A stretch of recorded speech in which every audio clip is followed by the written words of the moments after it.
6계명 우리가 보고 있는데요. 6번째 계명입니다. 살인하지 말지니라. 6번째 계명에서 요구되는 것은 우리 자신의 생명과 다른 생명을 보존하기 위한 모든 합법적인 최선의 노력을 우리가 해야 된다. 다음 금지되는 것은 무엇인가? 우리의 생명과 타인의 생명을 빼앗는 것. 그리고 그러한 모든 어떤 제도적인, 법적인 이런 모든 것들도 금지가 되어 있다라고 하는 것을 우리가 계속해서 보고 있습니다. 그래서 우리가 지난주까지는 이제 자살에 대해서 봤고요. 자살하면 필연적으로 이 안락사로 이어질 수밖에 없는 거예요. 오늘 이제 이 안락사 문제를 살펴보고 다음 주에는 대규모 전쟁, 학살과 학대에 대해서 살펴보도록 하겠습니다. 6계명의 의미는요, 생명에 대한 경외함입니다. 하나님께서 주신 생명을 경외하는 것, 하나님이 주신 생명을 사랑하는 것, 하나님을 사랑하듯 우리 인간의 나의 생명도 사랑하는 것이 6계명의 참된 의미라고 볼 수가 있는데요. 뭐처럼 보이십니까? 안마의자처럼 보이십니까? 안마의자가 아니고 여기 들어가면 죽는 겁니다. 스위스에서 만든 사르코 캡슐이라고 하는 것인데요. 안락사를 위한 캡슐입니다. 여기에 이렇게 뚜껑 열고 들어가서 뚜껑 닫고 버튼 딱 누르면 질소가스가 나와서 30초 만에 의식을 잃고 수분 안에 몇 분 안에 이렇게 죽는 가장 고통 없이 죽을 수 있는 그런 캡슐이다. 한번 버튼 누르는데 3만 원 밖에 되지 않는다. 해서 전 세계적으로 한때 뉴스에 나왔고 실제로 몇몇 사람이 이 캡슐로 안락사를 했습니다. 스위스라든지 또는 여러 이런 나라들에는 이런 안락사를 돕는 이런 기구들이 많이 이렇게 퍼져 있는 것을 보게 되고요. 얼마 전에 있었던 영화입니다. 작년인가 재작년인가 정확하게 기억이 안 났지만 소풍이라는 영화도 있었고, 그 다음에 이제 메리 킬스 피플이라고 하는 또 이 드라마, 그리고 넷플릭스에 나오는 은중과 상연이라고 하는 드라마. 이 드라마의 공통 주제는 안락사입니다. 안락사에 대해서 정면으로 다루고 있는, 정면으로 다루지만 긍정적인 방향으로 다루고 있는 이 드라마들 보게 됩니다. 그러니까 안락사라고 하면요, 더 좋은 죽음, 안락사. 말 그대로 편안한 죽음이잖아요. 더 좋은 죽음이 있는가. 안락사를 이제 우리가 또 존엄사, mercy killing이라고 해서 존엄사라고 표현하긴 하지만, 존엄한 죽음. 과연 더 좋은 죽음과 존엄한 죽음이 존재할 수 있는가? 우리가 이 문제에 대해서 기독교적인 관점에서 현 우리나라와 그리고 현 세계 가운데 일어나고 있는 현상을 살펴보고 우리가 과연 성경적인 관점에서 어떻게 바라봐야 되는가를 보도록 하겠습니다. 인명재천이라는 말이 있습니다. 사람의 목숨은 하늘에 달려 있다. 그래서 동서양을 막론하고 사람의 수명, 생명은 하늘이 정해 주신다고 하는 것이 보편적인 인식이고 생각입니다. 동서양을 막론하고 복음을 막론하고 보편적인 인간의 생각이죠. 의학이 발전함에 따라서 사람의 수명이 길어졌습니다. 그래서 조선시대 같은 경우는 평균 40세, 물론 평균의 함정이 있긴 하지만 평균 40세 정도라고 우리가 많이 추구를 하고 중세도 마찬가지지만 인간의 수명이 점점 길어지고 있죠. 그래서 수명에 대해서 이야기할 때 평균 수명, 즉 특정 기간에 사망한 사람들의 나이를 모두 더해서 사망자 수를 나누는 평균 수명이 있고 기대 수명이 있습니다. 0세부터 태어난 이 아이가 몇 살에 죽을 것인가, 몇 년을 생존할 것인가라고 하는 기대 수명. 요즘 이제 건강 수명이 있습니다. 오래 사는 게 중요한 게 아니다. 100세로 해가지고 그냥 골골대고 그냥 병원에 누워 있는 것이 중요한 게 아니라 얼마나 건강하게 활동하면서 살 수 있는가. 질병이나 부상 없이 건강하게 일상을 유지할 수 있는 이 건강 수명이 요즘 이제 새로운 개념으로 들어오고 있는데요. 우리나라 기준으로 보게 되니까 기대 수명은 84세입니다. 그래서 남성이 82세, 여성은 87세. 그러니까 지금 태어나는 아이들은 한 84세까지는 살 수 있을 것이라고 하는 기대 수명이 있고, 건강 수명은 현재 이제 우리나라 기준으로 현 기준으로 한 73세 정도가 73세까지는 그래도 건강하게 지내다가 그러니까 어떻습니까? 갭이 한 9년에서 10년 정도 차이가 나죠. 그러니까 한 10년 정도는 굉장히 병원 치료를 받는다든지 요양원이라든지 이런 여러 가지 것들 통해서 조금 힘든 시간의 과정을 보내게 된다라고 하는 것이 현 모습이라는 것을 보게 됩니다. 현대인이 이전 세대보다 더 오래 살기는 하지만 조선시대 뭐 평균 40세였고 지금 이제 80세니까 배 이상 늘어났다고 하지만 나이가 들면 병들고 고생하다 죽는 점에서는 별 차이가 없다는 거예요. 조선시대도 나이 들면 병들어서 고생하다 죽었고 지금도 나이가 들면 병들고 고생하고 그리고 소천하게 된다는 건 차이가 없다는 겁니다. 그래서 우리 어르신들이 가장 좋아하는 숫자가 이거죠. 9988 234. 99세까지 팔팔하게 살다가 2, 3일 그냥 잠시 앓다가 죽는 거. 이게 가장 어르신들이 좋아하는 숫자라고 하죠. 하지만 안타까운 사실은 2020년 통계에 따르면 한국인의 4명 중 3명이 병원에서 생을 마감한다고 하는 것이 이제 통계적으로 나와 있고 대부분의 국민들이 인생 노년에는 좀 질병으로 고생을 하다가 소천을 한다라고 하는 것이 전 통계로 볼 수 있는 것입니다. 이런 것은 이제 우리나라뿐만 아니라 전 세계, 특별히 우리보다 더 선진국화되었고 또는 여러 복지 정책이 잘 되어 있던 서구 사회에서는 이미 이런 현상들이 더 일찍 일어나게 되었죠. 그래서 20세기 후반 유럽 사회는 병상에서 오랫동안 고통받으며 연명 치료를 받다가 생을 마감하는 것이 그러니까 오늘날 보여주는 이런 현상들이 인간의 존엄에 어긋난다. 인간이 조금 품위 있게 죽어야 되는데 병실에서 이렇게 고통당하면서 뭐 여러 가지 일으키고 가운데에 뭐 이렇게 죽는 게 너무 존엄하지 않다라고 하는 그런 인식들이 생겨나게 됩니다. 그래서 회복 가능성이 없는 말기 상태의 환자들이 고통을 받는 기간을 줄이고 그러니까 예를 들어서 병원에서 이제 더 이상 회복될 수 없습니다. 시한부 뭐 6개월 남았습니다 하면 6개월 동안 그냥 고통 가운데 병원에서 죽는 게 아니라 편안하게 지금이라도 가장 좋은 모습일 때 그나마 의식 있고 좋은 이 순간에 편안하게 좀 죽을 수 있도록 해주자. 죽음을 맞게 해주자 하는 것이 유럽에서 20세기 후반에 일어나게 됩니다. 이것이 이제 유럽 사회에 있었던 안락사 운동이라고 불리는 이러한 운동들이 일어나게 됩니다. 이것이 가장 많이 일어나고 가장 많이 논의가 되었던 것이 어느 나라일까요? 유럽 가운데에 이 안락사 문제에 대해서 가장 많이 논의하고 또 가장 많이 활발하게 토론이 되었던 나라는 놀랍게도 이 나라입니다. 어느 나라죠? 네덜란드. 홍차와 튤립의 나라. 한문으로는 이제 화란이라고 하죠. 이 네덜란드가 좀 보면 좀 재밌는 나라인데요. 네덜란드가 세계 최초로 도입을 하거나 또는 세계의 어떤 그런 트렌드라고 할 수는 없지만 좀 선도하는 여러 가지 제도들이 있는데요. 대표적으로 4가지가 있습니다. 첫 번째는요. 2001년에 세계 최초 동성 결혼을 합법화했습니다. 그러니까 이게 동성 연애가 아니라 동성 간의 결혼이 남성과 여성과의 결혼과 똑같은 법적인 효과가 있다라고 하는 이 합법화를 세계 최초로 한 나라가 네덜란드입니다. 또 세계 최초로 2002년에 안락사를 합법화했습니다.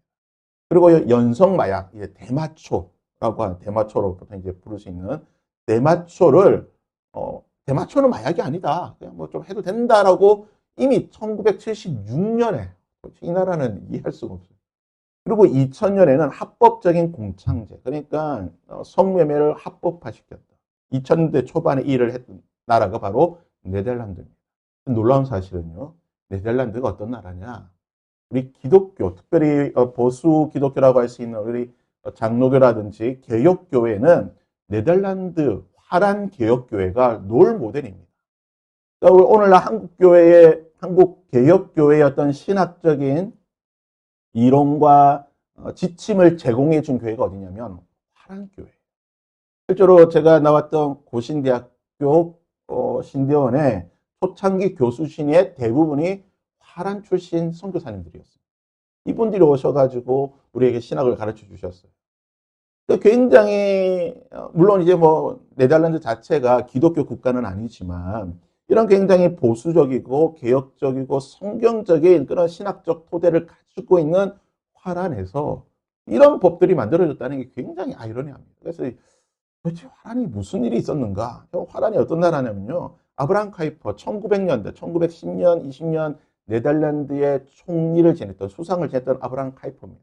아브라함 카이퍼가 누굽니까? 잘 모르시겠지만 아브라함 카이퍼는요, 목사입니다. 신학자이자 철학자이고 그리고 목사였습니다. 근데 네덜란드 총리를 지냈던 사람. 그러니까 굉장히 탁월한 신학자였고 네덜란드 정치계를 이끌어갔던 그런 사람이에요. 이 기독교적 사상으로 네덜란드를 1900년대에 이끌어갔던 사람입니다. 옆에 보면 이 개혁 교약을 만들었던 이 바빙크라고 하는 헤르만 바빙크라고 하는 사람인데요. 여러분 책이 얇아 보이죠? 책 한 권이 있다만 합니다. 1000페이지가 넘습니다. 이거 4권을 쓴 사람이에요. 개혁 교약을. 제가 학교 다닐 때 너무 두꺼워서 이거는 못 보고 학교 뭐 3년 내내 다녀도 이거 다 못 읽으니까 이걸 요약본이 있습니다. 요약본도 800페이지예요. 그 요약본으로 이제 수업을 했던 기억이 있는데 이런 굉장히 탁월한 신학적인 전통이 있던 화란에서 이런 일들이 있었다는 게 참 아이러니합니다. 화란에서는 이 안락사가 1980년대 때 논의가 되었고 논의 20년 만에 의사의 도움을 받는 적극적인 안락사가 합법화되었습니다. 이게 2001년에 합법화가 되었고 현재 네덜란드는 안락사와 함께 의사 조력 자살을 허용하고 있습니다. 이제 이 개념은 잠시 뒤에 한번 살펴볼 텐데요. 그러니까 단순히 내가 죽고 싶다라고 해서 약물을 받아서 내가 하는 게 아니라 내가 못하더라도 내가 의사를 밝히면 의사가 나에게 약물을 투여해서 나의 죽음을 죽게 만드는 의사 조력 자살까지 허용하는 굉장히 적극적인 이런 안락사를 허용하는 나라가 네덜란드다. 그래서 얼마 전에도 뉴스가 나왔죠. 네덜란드 전 총리 부부가 안락사를 했습니다. 아내가 더 이상 이 시한부의 삶을 더 이상 살 수 없다고 하니까 남편이 그럼 나는 아내와 같이 죽겠다. 그래서 부부가 같이 한 날 안락사를 한 나라가 바로 네덜란드입니다. 그러니까 이 네덜란드를 기점으로 해가지고 이 주변에 있는 나라들이 이제 안락사를 허용하고 도입을 많이 하고 있습니다. 그래서 지도에서 보는 것처럼 아주 진한 파란색이 이제 좀 안락사를 적극적으로 많이 도입을 하는 좀 캐나다와 미국 그리고 유럽 중에서는 뭐 벨기에, 네덜란드 뭐 이런 나라들이 좀 도입을 하고 있고 하얀 나라는 이제 도입 안 하는 나라예요. 그래서 좀 더 간편한 표를 보게 되면 보시다시피 네덜란드나 벨기에나 이런 나라는 조금 더 적극적으로 스위스도 마찬가지고 룩셈부르크 이런 데 안락사를 많이 도입을 하고 있고 캐나다도 아주 적극적으로 도입을 하는 나라고 미국은 이제 주마다 정책이 다릅니다. 그리고 나머지 나라들은 이제 도입을 하지 않는 나라예요. 그래서 적극적인 안락사라고 하는 것은 의사가 환자에게 직접 독극물을 주입해서 사망에 이르게 하는 방식이고 조력 자살이라고 하는 것은 의사에게 환자가 독극물을 처방받아 환자가 직접 그러니까 내가 직접 주사를 맞거나 약을 먹느냐 아니면 의사가 그걸 해주느냐 이제 요 차이인데 이런 정책을 도입했던 나라 그러니까 네덜란드, 룩셈부르크, 뭐 스위스, 캐나다 이런 나라를 보게 되면 통계적으로 2000년부터 2020년까지 법을 도입한 이후로 보게 되면 이 안락사의 비율이 기하급수적으로 확 늘어서요. 캐나다 같은 경우는 한 3, 4년 사이에 뭐 한 1000명 수준에서 12,000명, 세계에서 가장 많이 안락사하는 나라가 돼요. 이 법을 딱 도입하는 순간. 그래서 이게 잠시 뒤에 보겠지만 미끄럼틀 효과라고 하는 아마 이런 것들이 지금 발생하고 있지 않나라고 생각이 되는데, 그래서 이 안락사라고 하는 거, 한문어로는 편안한 죽음이라는 뜻이에요. 근데 이 단어가, 이 안락사라고 하는 단어가 헬라에서 왔습니다.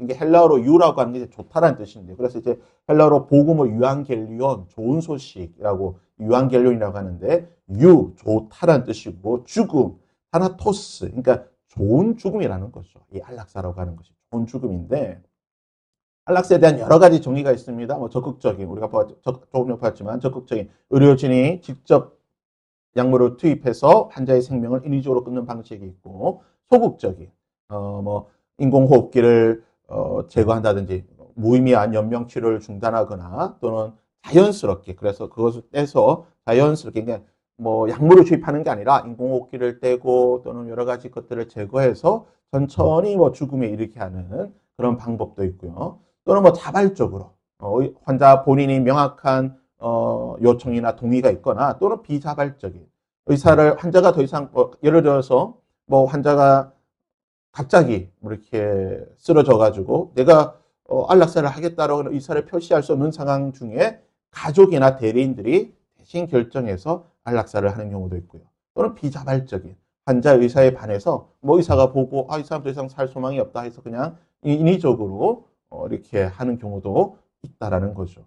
또 기타 여러 정의를 보게 되면 뭐 의사 조력 자살, 의사가 처방한 약을 환자 스스로 복용하거나 투여해서 방식, 뭐 아까 보았던 뭐 자비사, 존엄사, 멀시 힐링이라고 하는 뭐 존엄사, 뭐 여러 가지 안락사에 대해서 이 용어들이 참 많이 이렇게 쓰고는 있지만 중요한 것은 뭐냐?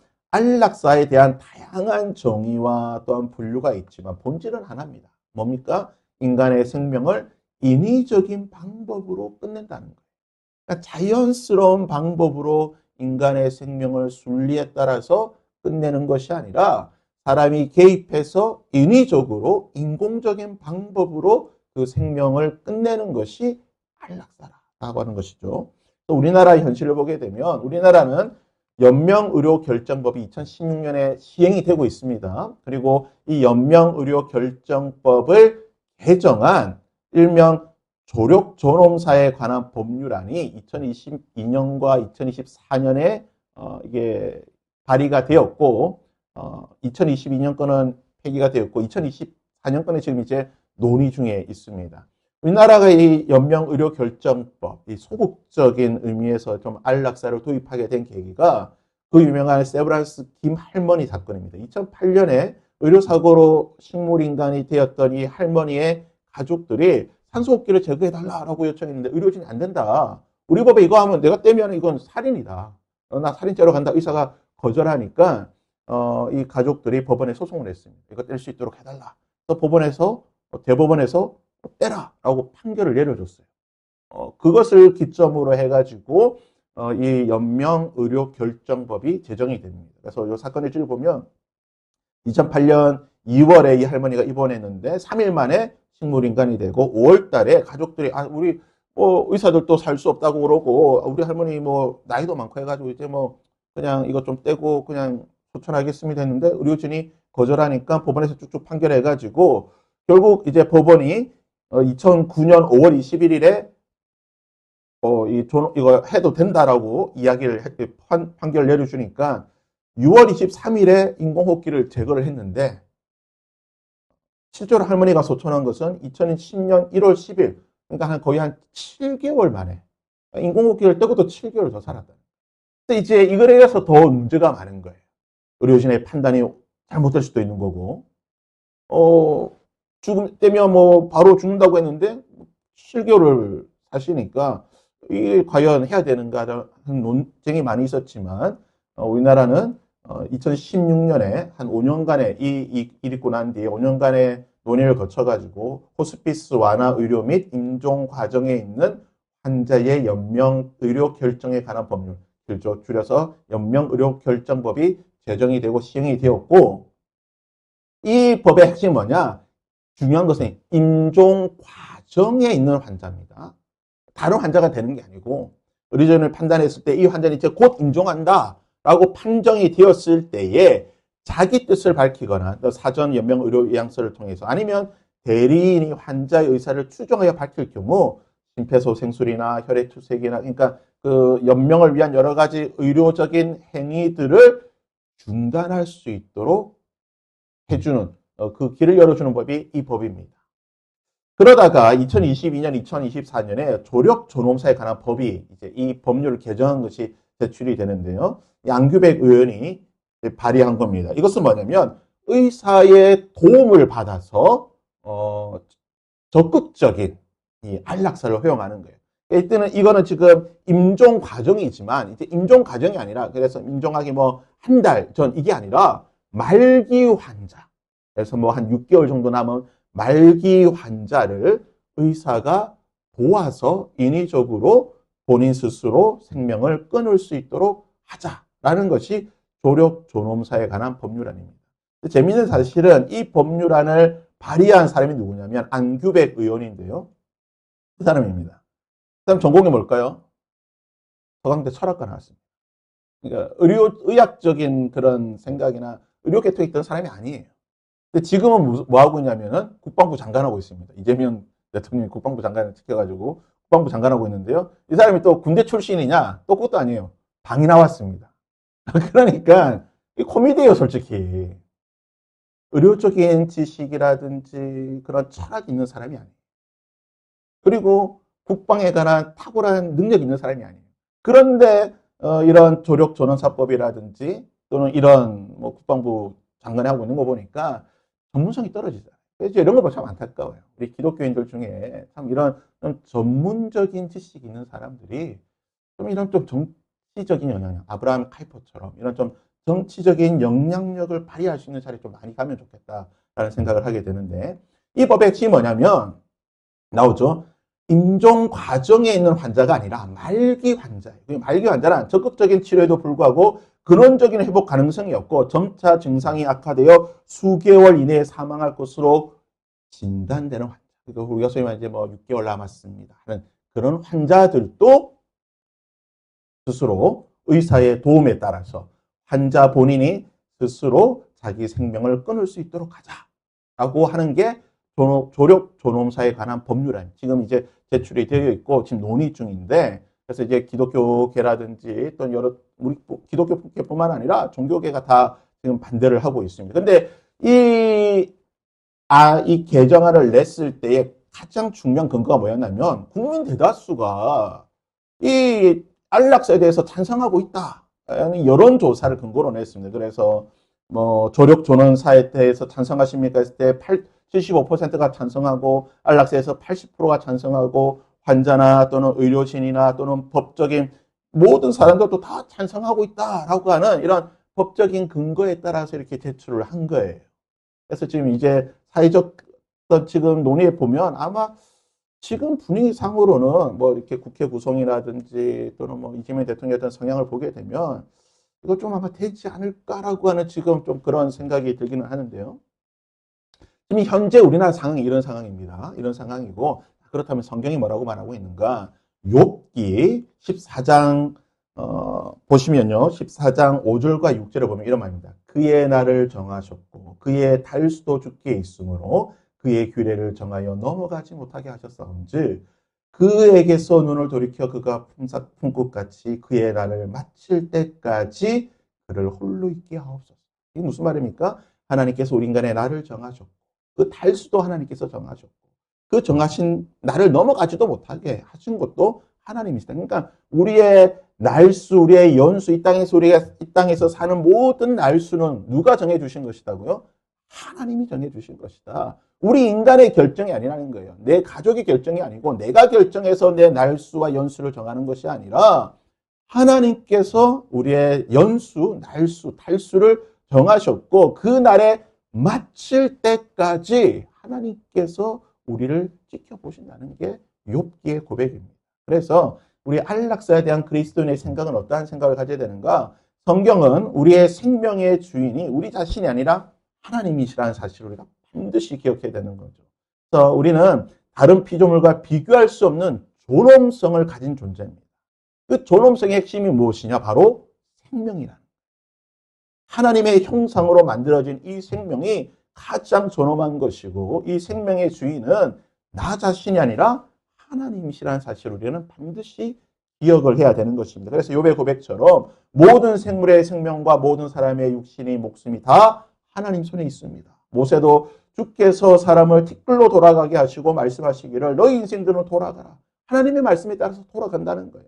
솔로몬 역시 범사에 기한이 있고 천하만사가 다 때가 있고 날 때가 있고 죽을 때가 있는데 이건 다 하나님께서 정하신 것이다. 그래서 성경은 한결같이 고백하는 것이 생명은 하나님의 꿈 가운데 있는 것이다. 그러기에 말기 과정에 있는 환자가 죽기를 원한다면 빨리 죽을 수 있도록 해주는 법률이 만들어지게 된다고 한다면 우리 사회는 생명 존중에 대한 의식이 약화되는 방향으로 미끄러질 가능성이 있다는 거예요. 그래서 육체적으로 수용할 수 없는 고통을 겪는 이 말기 환자에 한해서만, 그러니까 육체적 고통 때문에 더 이상 내가 살 수 없다고 생각하는 말기 환자에 한해서 이 법이 도입이 된다 하더라도 시간이 지나게 되면 법이라고 하는 것이 점차 허점이 나오고 여러 가지 이 구멍들이 생기게 되는데 그러다 보면은 육체적 고통에서 정신적 고통 때문에 안락사를 택하는 경우가 생긴다는 거예요. 실제로 네덜란드에서는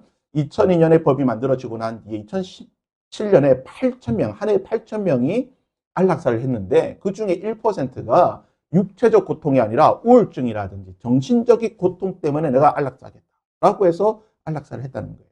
이것이 뭐냐면 미끄러운 경사길 이론이라는 것입니다. 그러니까 어떤 작은 행동이나 결정들이 연쇄적으로 반응을 일으켜서 결국에는 통제할 수 없는 극단적인 결과로 이어질 수 있다고 하는 이런 논리적 개념인데요. 그러니까 우리가 미끄러운 길에 한번 발을 잘못 디디면 계속해서 미끄러지다가 굴러서 떨어지는 것처럼 처음 시작이 잘못되면 삐끗하면 결국은 큰 잘못된 결과를 가져오게 된다. 그래서 A라고 하는 결정을 잘못하게 되면 B라는 결정은 좀 더 큰 잘못된 결정, C 결국은 Z라고 하는 아주 큰 잘못된 결정으로 이어질 수 있다라고 하는 것이 이 미끄러운 경사길 이론인데 물론 이것은 좀 논리적인 비약이 좀 심하다라고 하는 비판이 있습니다. 하지만 실제적으로 이런 일들이 일어난다는 거예요. 더군다나 우리 인간이라고 하는 존재라고 하는 것은 여러 가지 돌발 변수가 있고 또 사회가 또는 법이라고 하는 것이 아무리 우리가 철저하게 법을 만들고 빈틈없이 만들어도 반드시 허점과 구멍이 존재한다는 거예요. 아무리 우리가 조세법을 잘 만들어도 탈세하는 사람들은 다 탈세를 하잖아요. 아무리 사기법에 대해서 잘 만들어도 사기치는 사람들은 다 사기친다는 거예요. 그러니까 아무리 이 법에 대해서 우리가 촘촘하게 여러 가지를 해도 허점을 만들어질 수 있는 것이고 결국은 이 여러 가지 허점들을 이용해서 잘못된 결과들이 올 수 있다는 거죠. 그래서 교회에 대한은 무엇이냐? 고통의 최소화가 아닌 돌봄의 최대화를 이루어야 한다. 그러니까 부모나 사랑하는 이가 의료장치를 단체 병상에 누워있는 모습을 보면 가족들은 참 힘듭니다. 그래서 그렇게 저 고통받으며 연명하는 것보다 차라리 일찍 죽는 것이 낫겠다라고 하는 생각이 들기도 하고 그래서 때로는 가족의 의사 또는 환자의 의사와 무관하게 이 고통을 좀 빨리 좀 끝내게 해주십시오라고 요청할 수도 있는 것이 인간일 수밖에 없다는 거죠. 그래서 우리 성도들이 반드시 알아야 할 것은 무엇이냐? 우리가 할 수 있는 일이 있고 또 해서는 안 되는 일이 있다는 겁니다. 우리가 할 수 있는 영역의 일이 있고 할 수 없는 영역의 일이 있습니다. 병상에 누워 고통하며 신음하는 부모를 보고 그 고통을 덜어드리고 싶은 그 마음은 충분히 이해가 되지만 효심으로 또는 자녀된 마음으로 이해가 되지만 그러나 생명을 종결하는 것은 오로지 하나님 손에 달려있다는 거예요. 하나님의 뜻에 달려있는 것이고 하나님 손에 달려있기에 우리가 해야 될 일은 뭡니까? 고통을 최소화, 종결화시키는 것이 아니라 돌봄의 최대화를 이루어야 한다. 그러니까 어떻게 하면 돌봄의 최대화를 이룰 수 있는가? 그 하나의 방법이 뭡니까? 호스피스라는 거죠. 그래서 한국에 우리나라의 호스피스라고 하는 것을 가장 먼저 도입한 곳이 교회입니다. 제가 지금도 기억이 나는데요. 제가 25년 전에 신학교 다닐 때에 제 1학년 때 그 실천 신학 과목을 공부할 때에 우리나라의 호스피스를 가장 먼저 도입하신 그때 목사님은 아니었고 전도사님이었나 그랬는데요. 샘물 호스피스, 용인에 있는 샘물 호스피스가 우리나라 최초로 호스피스를 도입한 곳인데 그 담당하시는 전도사님 모셔가지고 강의를 한 적이 있어요. 그 강의를 들으면서 저희들 다 충격을 받았죠. 아 이런 것도 있구나 라고 네, 받았는데 이게 우리나라 도입된 지 뭐 이제 뭐 한 30년 이렇게 되었지만 참 안타까운 사실은 뭐냐면 통계를 보시게 되면요. 한 해 동안 우리나라 올 한 해 동안 그러니까 2020년 기준으로 호스피스에 들어가서 이렇게 조금 도움을 받으면서 임종을 준비해야 되는 환자가 모두 거의 한 9만 명 정도 됩니다. 근데 실제로 호스피스 병동에 가서 그런 케어를 받으면서 조금 그런 죽음을 맞이하는 분은 20%밖에 되지 않는다는 거예요. 그만큼 시설이 미비하다는 겁니다. 왜냐하면 보시는 것처럼요 돈이 안 돼요. 여러분 병원은요 철저한 영리 단체잖아요. 돈이 안 됩니다. 또 호스피스를 이용하지 않으면 그 이용하지 않는 환자의 의료 평균비는요 9천만 원인데 호스피스를 이용하면 절반 가격밖에 안 되는 거예요. 병원의 입장에서는 호스피스 병동을 많이 안 만들려고 해요. 안 들어봐야 돈이 안 되는데. 그리고 호스피스라고 하는 것이 1인이 1병실이니까 뭐 돈도 잘 안 되고 하니까 병원 입장 많이 안 만들려고 하는 거예요. 그래서 교회가 좀 더 이런 부분에 대해서 교회가 이거 참된 어떻게 보면 정말 보고만 해서의 존엄한 죽음을 맞이할 수 있는 이런 호스피스의 이런 사역들을 좀 교회가 좀 앞장서서 해야 되지 않을까. 좀 큰 교회들, 재정적인 여력이 있는 대형 교회들이 좀 앞장서서 이런 부분들 좀 많이 하면 좋겠다. 저는 좀 안타까운 게 뭐냐면 명성교회가 그 소망교도소 만들었어요. 교도소를.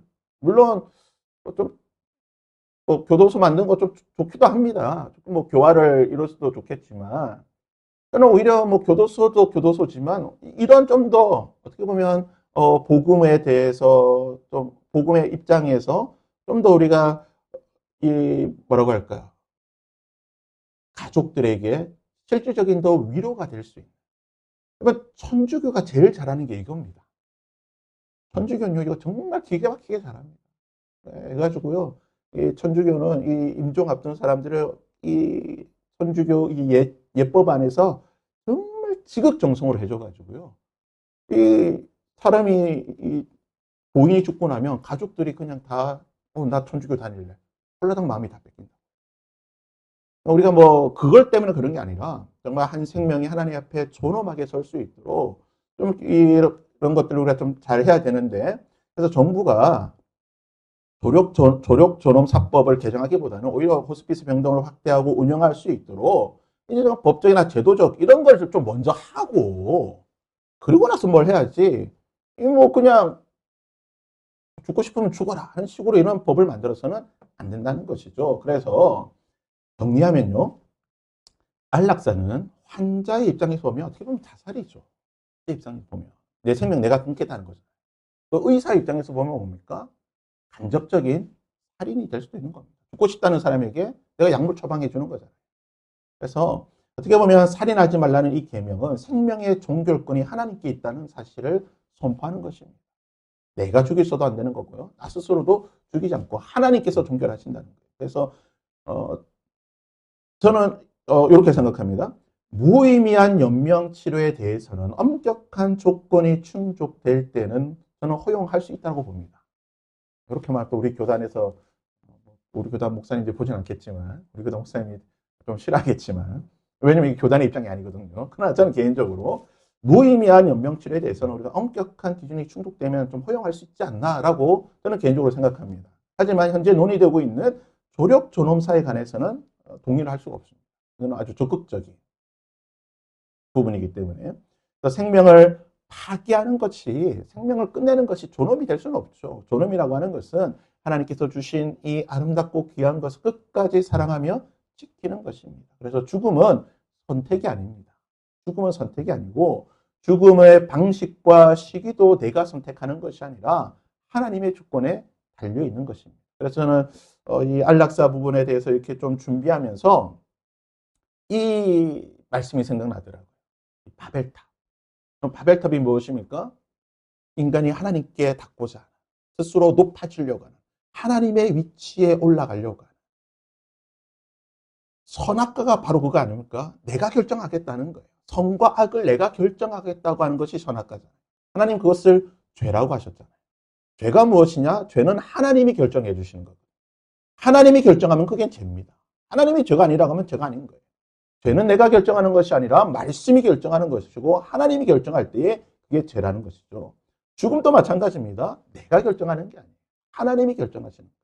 나의 생명 끝날은 하나님께서 결정하시는 것이고 그 생명 끝날까지 나는 무성스럽게 하루하루를 살아가면 되는 것이에요. 그러다가 하나님이 오늘 끝이라고 하면 뭐 내가 편안하게 죽을 수도 있겠지만 아니면 사고사로 죽을 수도 있는 것이고 내 죽음에 대해서 내가 결정할 수 없기 때문에 하나님께서 정하신 방식과 하나님이 정하신 시기에 내 생명이 끝이 난다라고 한다면 나는 그 하나님의 주권에 순종하고 그 주권에 순복하는 것입니다. 우리가 이 안락사도 어떻게 보면 인간의 바벨탑이라고 할 수 있는 거예요. 하나님의 결정에 대해서 내가 결정하겠다. 내가 하나님의 위치에 올라가서 내 생명을 우리의 생명을 우리가 결정하겠다라고 하는 어떻게 보면 교만함의 표상이지 않나라는 생각을 하게 됩니다. 말씀을 마무리하면서요. 다시 한번 말씀드리지만 우리 기독교인들이 좀 더 좀 적극적인 이런 좀 뭐라고 할까요? 활동들, 사회 활동이랄까요? 그리고 좀 기독교의 많은 전문가들이 좀 이렇게 좀 하면 좋겠어요. 뭐 철학가 출신이 자꾸 이런 거 하고 뭐 되겠습니까? 좀 기독교인 중에 좀 이런 능력 있는 사람들이 좀 많이 나와서 법이라든지 또는 제도적인 부분에 대해서 우리 기독교적인 또는 교회적인 그러한 관점과 시각이 반영이 되고 정책들이 진행이 될 수 있도록 그래서 교회가 호스피스 병동을 운영하면 뭐 정부에서 지원하고 뭐 이런 부분들에 대해서 그러면 교회들도 좀 지금 교회가 많이 하고 있는 게 뭡니까? 뭐 그 주간 보호소 많이 하고 있잖아요. 그런 것 많이 하고 있는 것처럼 교회들이 이런 부분들을 좀 더 확대해서 이런 사역들이 좀 많이 진행이 되어서 교회가 이런 복지나 이런 부분에 대해서 좀 더 정부의 지원인가 그런 것들을 좀 많이 지원받아서 적극적으로 할 수 있도록 그런 부분들에 대해서도 우리가 좀 많이 노력을 해야 된다라고 하는 것을 보게 됩니다. 오늘 안락사는 여기까지 하고 우리가 다음 주에 이제 대규모 전쟁 학살에 대해서